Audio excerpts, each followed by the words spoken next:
Welcome to another episode of Let's Make a Monster. After debunking the myth of the prosecution's natural-born killers-inspired murder spree the other day, it dawned on us that many newcomers to this page might not know the story of what is commonly known in the media as the Lillelid Murders.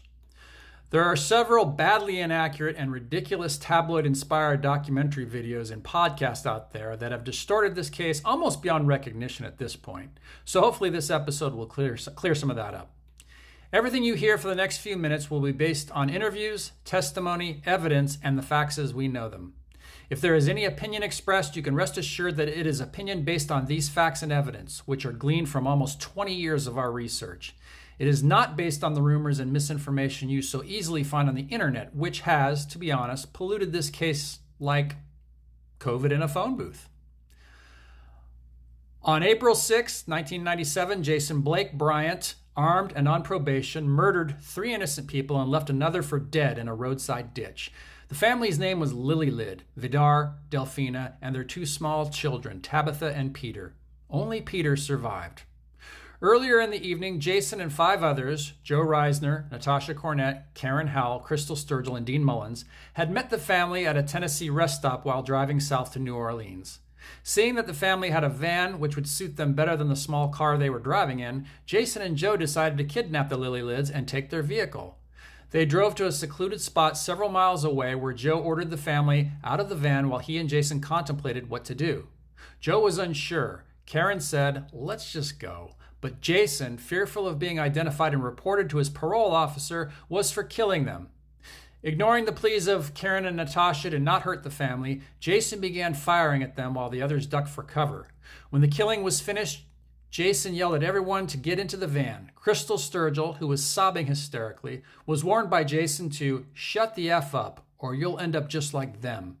Joe, who was at the wheel, ran over the bodies as they sped off. They drove on for 2 days. There was very little talk among them for the rest of the trip. Jason had already outright threatened to murder Crystal, and during the drive whispered to Natasha his desire to kill her, quote, geeky boyfriend, Dean Mullins. After seeing him callously gun down the Lillelids, nobody doubted it. Nobody doubted that he would have no problem killing anyone in the van either. In fact, when he later accidentally shot himself while reloading one of the guns, Karen, who was sitting in the seat in front of him, thought for a brief moment that he'd shot her. 48 hours later, they were apprehended while trying to cross the border. They had earlier changed the destination from New Orleans to Mexico because Jason insisted he was on probation and didn't want to risk getting caught. Being minors, he and Karen were taken to a juvenile detention center where Jason instructed Karen not to talk to anyone but himself. He later whispered that he was going to try and get shot by one of the guards. Other inmates at the facility have testified that Jason bragged to everyone that he killed the Lillelids. In fact, he admitted it to Officer Deborah Mackey that he had murdered Vidar Lillelid because he was trying to, quote, rob me. But Officer Mackey's testimony was never allowed because Jason had not been read his rights yet. He later changed his story, one of many times he would do so depending on whom he was telling the story to. Officer Mackey, who had much experience dealing with violent youthful criminals, gave her opinion to the administrators of this page that she believed that Karen was just a scared kid who found herself in a bad situation. Definitely not a bad kid or a criminal. The 6 were extradited back to Tennessee, where a howling mob of angry citizens awaited them. Insults and threats were hurled about, the mob deciding they were all guilty. Natasha retained the services of Eric Kahn, a flashy attorney who decided that an insanity plea was her best bet. He quickly began to feed the story-hungry local news media reports of satanic forces and evil underworld allegiances that his client allegedly had made. His inappropriate behavior and maneuverings led to the judge dismissing him, but the damage had been done, and the trickle-down effect it had on Karen and the others was devastating. Soon the newspapers and tabloids were screaming with headlines, all of which fed into the deepest fears of the God-fearing local populace.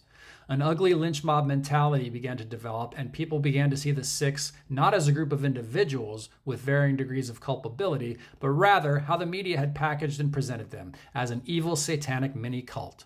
One local diner even went so far as to display 6 hangman's nooses up on their sign, which overlooked the busy highway. Obviously, the American legal adage, innocent until proven guilty, had been completely disregarded by the locals. The assigned judge apparently agreed with the popular consensus and, despite this extreme prejudice, denied a request for a separate trial for each defendant, which he would later admit he regretted. Karen was assigned an inexperienced young attorney who had never won or even worked a murder trial before, let alone representing a minor in a high-profile, high-pressure murder case. To the best of our knowledge, he never would again. The DA admitted that he could only prove that Jason was the shooter. The GSR report showed he had gunshot residue all over him. But, like the mob outside the courthouse, the DA wanted to collar them all, regardless of levels of culpability. So after months of legal actions and storing up tales of evil in the media, he cooked up a last-minute plea bargain. Joe, Natasha, Dean, and Crystal would all be facing the death penalty if convicted. Being minors exempted both Jason and Karen from the sentence. But if they all pled guilty to first-degree murder, then the death penalty would be thrown out and the punishment would be at the discretion of the judge. But all 6 had to agree unanimously. If one didn't cop to the plea bargain, then the deal was off. They had 48 hours to decide. Seeing that the chance of a fair trial was slim to none and not wanting to see their friends killed for a crime they didn't commit, all 6 signed. Karen wanted to go to trial and held out as long as she could, but eventually caved in despite the pleas of her family not to sign the plea bargain. On March 13, 1998, the judge predictably ordered all of them to spend the rest of their lives behind bars without the possibility of parole, the stiffest penalty allowed under Tennessee law. The ruling has been appealed many times over the years. Each time, the appeals have been shot down and the plea bargain upheld. Despite never having killed anyone, Karen Howell has spent over 2 decades behind bars.